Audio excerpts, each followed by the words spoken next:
কাজ করেছে, কিন্তু আমার হয়নি ওর সাথে কাজ করা। বাট শাকিব খানের নতুন cinema Prince once upon A time in ঢাকার একটি মোশন পোস্টার মুক্তির পর থেকেই পুরো সোশ্যাল মিডিয়ায় রীতিমতো জ্বর উঠে গেছে। কিন্তু ধামাকা এখানেই শেষ নয়। ভেতরের খবর বলছে এই সিনেমায় নাকি একটি জমকালো আইটেম গান থাকতে চলেছে, আর সেই আইটেম গানের মধ্যে শাকিব খানের বিপরীতে ড্যান্স পারফরমেন্স করতে যাচ্ছেন বলিউডের জনপ্রিয় হট এবং গ্ল্যামার কুইন নায়িকা জাহ্নবী কাপুর।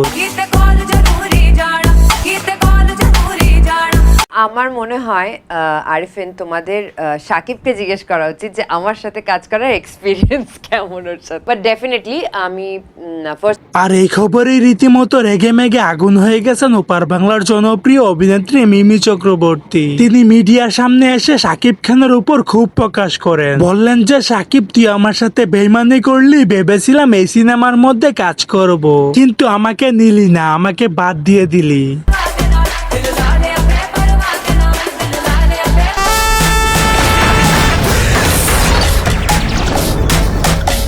সো দর্শক, আজকের এই ভিডিওটি এই পর্যন্তই। যদি ভিডিওটি ভালো লেগে থাকে তাহলে ভিডিওতে একটি লাইক, একটি কমেন্ট আর অবশ্যই চ্যানেলটি সাবস্ক্রাইব করতে ভুলবেন না।